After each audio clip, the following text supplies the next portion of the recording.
Hello everyone, आज है 11 जून और आज इस वीडियो में हम बात करने जा रहे हैं आईडीबीआई बैंक के बारे में।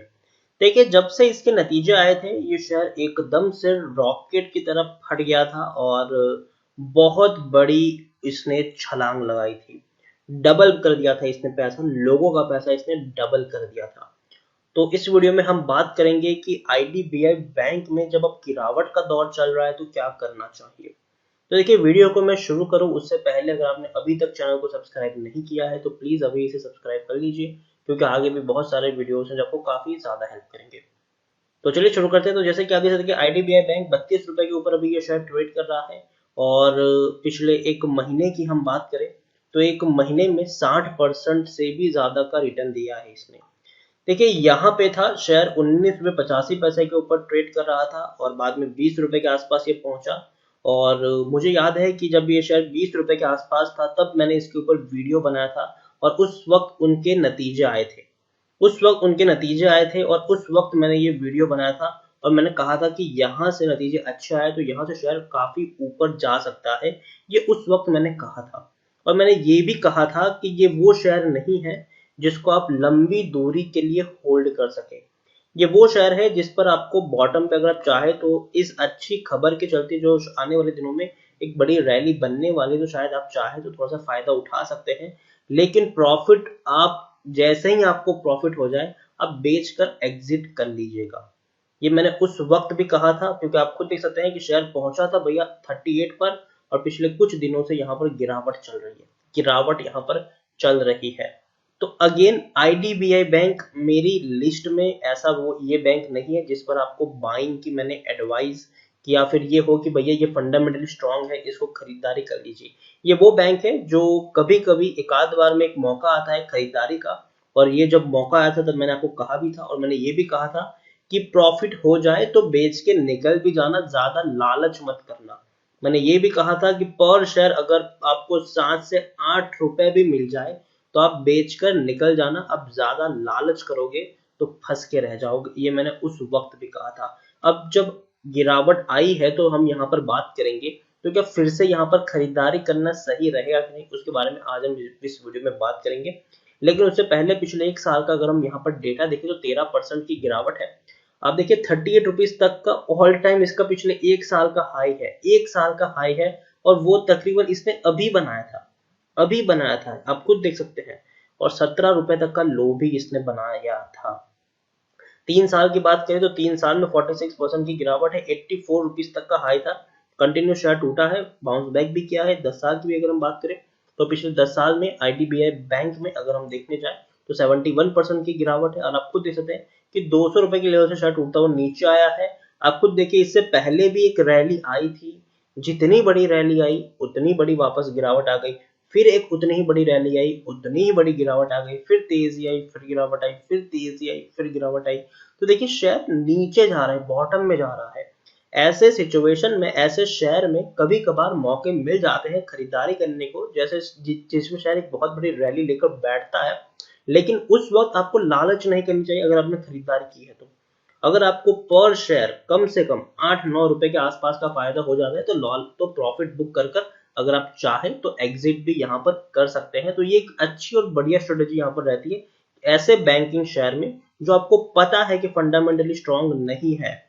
ऐसे बैंकिंग शेयर जो फंडामेंटली स्ट्रांग नहीं है, उसमें एक कुछ चीज के चलते रैली आई है, तो वहां पर आपको पता होना चाहिए कि एग्जिट कब करनी है। पर शेयर अगर थोड़ा सा मुनाफा मिल जाता है तो मुनाफा समेट कर निकलना ही एक बढ़िया ऑप्शन रहता है यहाँ पर।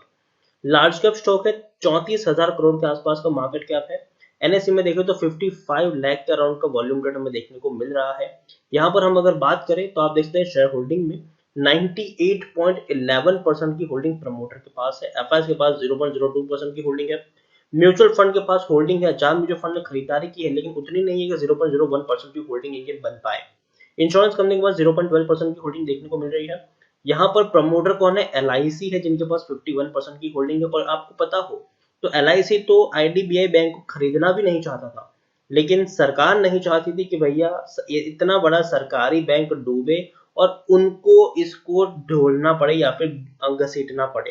तो सरकार ने वो एलआईसी के मत्थे मर दिया और उनको बोल दिया कि भैया आप ही खरीदारी करो। खरीदारी करने के बाद कुछ वक्त बाद कुछ दिनों बाद, कुछ महीनों बाद LIC ने खुद कहा था कि वो तो चाहते ही नहीं थे कि इसमें इतना बड़ा हिस्सा खरीदे।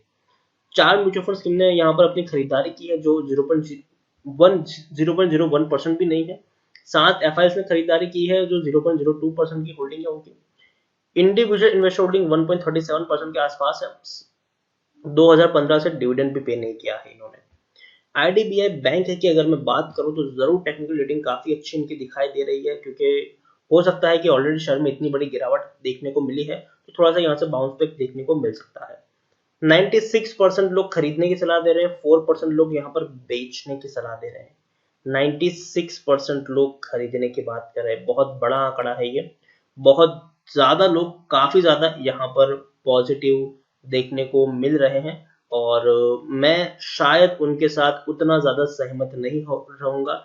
खास करके इस प्राइस पर, 32 रुपए के प्राइस पर खरीदारी करने की मैं सलाह नहीं दूंगा। अगेन देखिए, तेजी की जो सबसे बड़ी वजह थी कि 165 करोड़ का इनको मुनाफा हुआ था मार्च क्वार्टर में, और शेयर एकदम से रॉकेट बन गया ये। लेकिन हमें ये भी देखना चाहिए कि इससे पहले 5,700 करोड़, 3,400 करोड़, 3,800 करोड़, 4,900 करोड़ तक का नुकसान इन्होंने रिपोर्ट किया है। एक क्वार्टर में तेजी आई है, उसको देखकर अगर हम ब्लाइंडली एक बड़ी क्वांटिटी यहाँ पर फंसाते हैं तो वो कहीं ना एक अच्छा डिसीजन तो नहीं रहता, ऐसा मैं मानता हूँ। यहाँ पर हो सकता है कि जब जून के नतीजे आए तब वापस आपको एक बुरे नतीजे यहाँ पर देखने को मिल सकते हैं, जो कि एक्सपेक्टेड है। नतीजे उतने अच्छे नहीं आने वाले जून में, ये एक्सपेक्टेड चीज है यहाँ पर। तो मैं यही कहूंगा कि IDBI बैंक में 32 रुपए के प्राइस पर खरीदारी करने की सलाह नहीं दूंगा। मैंने 20 रुपए के लेवल पर खरीदारी करने की सलाह जरूर दी थी जब नतीजे आए थे यहाँ पर, और मैंने ये भी कहा था कि पर शेयर अगर आपको 7 से 8 रुपए भी मिल जाए तो ज्यादा लालच मत करना, बेच के निकल जाना, ये मैंने उस वक्त भी कहा था। 32 रुपए के ऊपर मैं यहाँ पर बाइंग की एडवाइस नहीं दूंगा। मुझे अभी भी नहीं लगता कि ये शेयर फंडामेंटली उतना ज्यादा स्ट्रांग है। अगर आपको खरीदारी करनी भी है तो किसी PSU बैंक में, तो आप IDBI बैंक के बदले आप स्टेट बैंक ऑफ इंडिया में खरीदारी करिए। 175 रुपए के आसपास का शेयर है, बढ़िया प्राइस पर अवेलेबल है, आपको प्रॉफिट भी देगा आने वाले दिनों में।